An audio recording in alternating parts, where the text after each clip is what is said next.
भविष्य का दूसरा नाम है संघर्ष। हृदय में आज इच्छा होती है और यदि पूर्ण नहीं हो पाती तो हृदय भविष्य की योजना बनाता है। भविष्य में इच्छा पूर्ण होगी ऐसी कल्पना करता रहता है, किंतु जीवन ना तो भविष्य में है ना अतीत में। जीवन तो इस क्षण का नाम, अर्थात इस क्षण का अनुभव ही जीवन का अनुभव। पर हम ये जानते हुए भी इतना सा सत्य समझ नहीं पाते।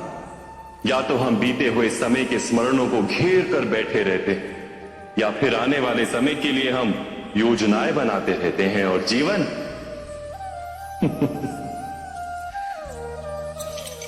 जीवन बीत जाता है। एक सत्य यदि हम हृदय में उतार लें कि ना हम भविष्य देख सकते हैं, ना ही भविष्य निर्मित कर सकते हैं, हम तो केवल धैर्य और साहस के साथ भविष्य को आलिंगन दे सकते हैं, स्वागत कर सकते हैं भविष्य का। तो क्या जीवन का हर पल जीवन से नहीं भर जाएगा? स्वयं विचार कीजिए।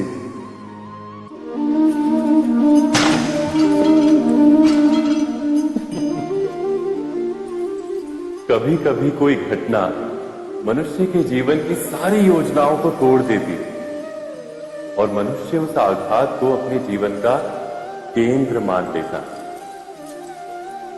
पर क्या भविष्य मनुष्य की योजनाओं के आधार पर निर्मित होते हैं? नहीं। जिस प्रकार किसी ऊंचे पर्वत पर सर्वप्रथम चढ़ने वाला उस पर्वत की तलाई में बैठकर जो योजना बनाता है, क्या वही योजना उसे उस पर्वत की चोटी तक पहुंचाती? नहीं, वास्तव में वो जैसे जैसे ऊपर चढ़ता है वैसे वैसे उसे नई नई चुनौतियां, नई नई विडंबनाएं, नए नए अवरोध मिलते हैं। प्रत्येक पद पर वो अपने अगले पद का निर्णय करता है। प्रत्येक पद पर उसे अपनी योजनाओं को बदलना पड़ता है। कहीं पुरानी योजना उसे खाई में ना ढकेल दे। वो पर्वत को अपने योग्य नहीं बना पाता, केवल स्वयं को पर्वत के योग्य बना सकता है। क्या जीवन के साथ भी ऐसा ही नहीं? जब मनुष्य जीवन में किसी एक चुनौती को, एक अवरोध को अपने जीवन का केंद्र मान लेता है, अपने जीवन की गति को ही रोक देता है, तो वो अपने जीवन में सफल नहीं बन पाता और ना ही सुख और शांति प्राप्त कर पाता।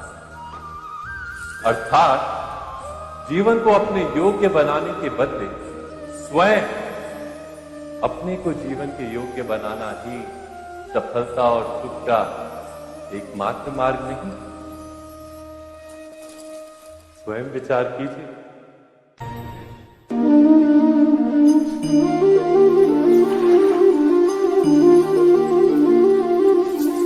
पिता सदा ही अपने संतान के सुख की कामना करते, उनके भविष्य की चिंता करते रहते। इसी कारणवश सदा ही अपने संतानों के भविष्य का मार्ग स्वयं निश्चित करने का प्रयत्न करते रहते। जिस मार्ग पर पिता स्वयं चला है, जिस मार्ग के कंकर पत्थर को स्वयं देखा है, मार्ग की छाया, मार्ग की धूप को स्वयं जाना है, उसी मार्ग पर उसका पुत्र भी चले। यही इच्छा रहती है हर पिता की। निस्संदेह उत्तम भावना है ये, किंतु 3 प्रश्नों के ऊपर विचार करना हम भूल ही जाते हैं। कौन से प्रश्न? प्रथम प्रश्न, क्या समय के साथ प्रत्येक मार्ग बदल नहीं जाते? क्या समय सदा ही नई चुनौतियों को लेकर नहीं आता? तो फिर बीते हुए समय के अनुभव नई पीढ़ी को किस प्रकार लाभ दे सकते हैं? दूसरा प्रश्न, क्या प्रत्येक संतान अपने माता पिता की छवि होता है? हाँ, संतानों को संस्कार तो अवश्य माता पिता देते हैं, किंतु भीतर की क्षमता तो ईश्वर देते हैं। तो जिस मार्ग पर पिता को सफलता मिली है, विश्वास है कि उसी मार्ग पर उसकी संतानों को भी सफलता और सुख प्राप्त होगा। तीसरा प्रश्न, क्या जीवन के संघर्ष और चुनौतियां लाभकारी नहीं होती? क्या प्रत्येक नया प्रश्न एक नए उत्तर का द्वार नहीं खोलता? तो फिर संतानों को नए नए प्रश्नों, संघर्षों और चुनौतियों से दूर रखना, ये उनके लिए लाभ करना कहलाएगा या हानि पहुंचाना? अर्थात जिस प्रकार संतान के भविष्य का निर्माण करने के बदले उसके चरित्र का निर्माण करना श्रेष्ठ है, वैसे संतानों के जीवन का मार्ग निश्चित करने के बदले उन्हें नए संघर्षों के साथ जूझने के लिए मनोबल व ज्ञान देना अधिक लाभदायक नहीं होगा? स्वयं विचार कीजिए।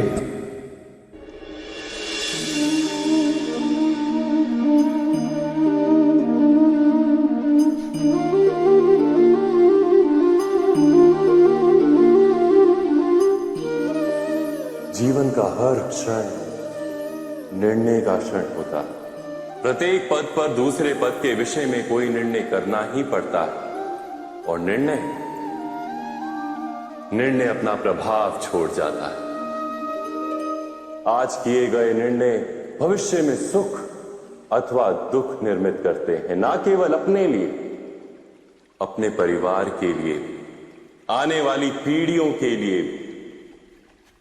जब कोई दुविधा सामने आती है तो मन व्याकुल हो जाता है, अनिश्चय से भर जाता है। निर्णय का वो क्षण युद्ध बन जाता है और मन बन जाता है युद्ध भूमि। अधिकतर निर्णय हम दुविधा का उपाय करने के लिए नहीं, केवल मन को शांत करने के लिए लेते हैं। पर क्या कोई दौड़ते हुए भोजन कर सकता है? नहीं। तो क्या युद्ध से जूझता हुआ मन कोई योग्य निर्णय ले पाएगा? वास्तव में शांत मन से जब कोई निर्णय करता है तो अपने लिए सुखद भविष्य बनाता है, किंतु अपने मन को शांत करने के लिए जब कोई निर्णय करता है तो वो व्यक्ति भविष्य में अपने लिए कांटों भरा वृक्ष लगाता है। स्वयं विचार कीजिएगा।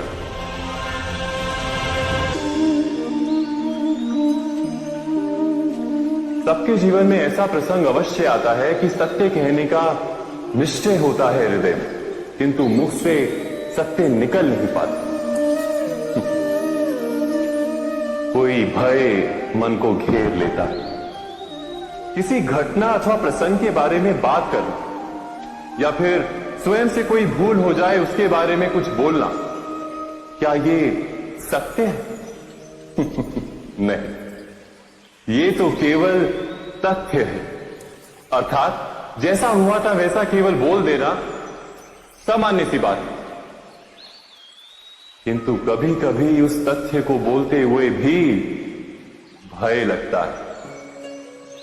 कदाचित किसी दूसरे की भावनाओं का विचार आता है मन, दूसरे को दुख होगा, ये भय भी शब्दों को रोकता है। तो ये सत्य क्या है?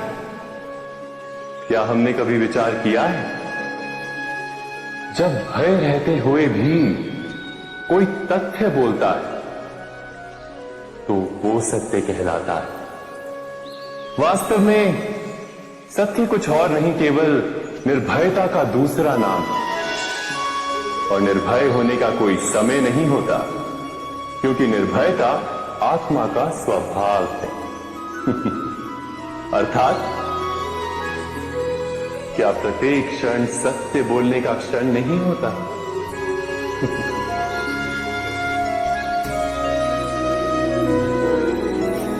स्वयं विचार कीजिए। जीवन में आने वाले संघर्षों के लिए जब मनुष्य स्वयं को योग्य नहीं मानता, जब उसे अपने ही बल पर विश्वास नहीं रहता, तब वो सद्गुणों को त्याग कर दुर्गुणों को अपनाता है। वस्तुतः मनुष्य के जीवन में दुर्जनता जन्म ही तब लेती है जब उसके अंतर में आत्मविश्वास नहीं होता। आत्मविश्वास ही अच्छाई को धारण करता है। ये आत्मविश्वास है क्या?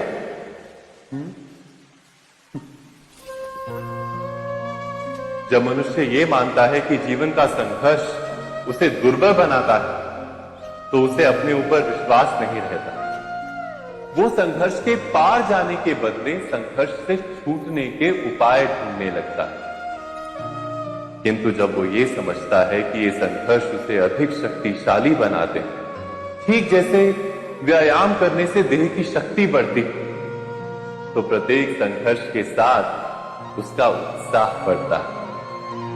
अर्थात आत्मविश्वास और कुछ भी नहीं, मन की स्थिति, जीवन को देखने का दृष्टिकोण मात्र है। और जीवन का दृष्टिकोण तो मनुष्य के अपने वश में होता है। स्वयं विचार कीजिए।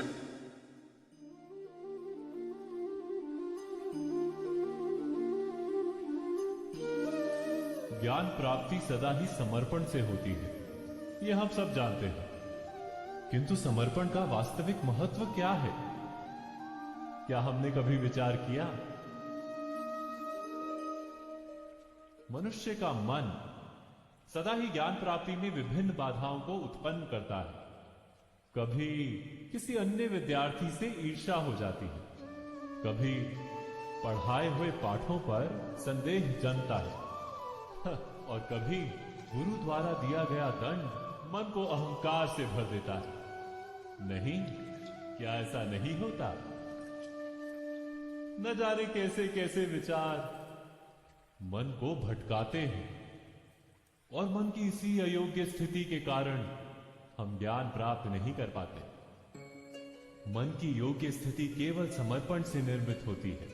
समर्पण मनुष्य के अहंकार का नाश करता है, ईर्ष्या, महत्वाकांक्षा आदि भावनाओं को दूर कर हृदय को शांत करता है और मन को एकाग्र करता है।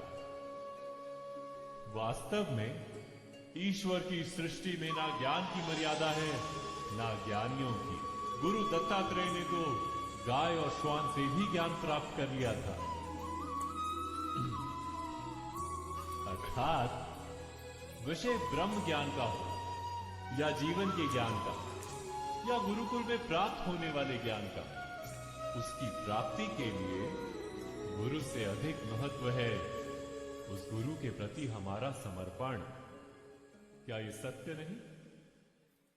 स्वयं विचार कीजिए।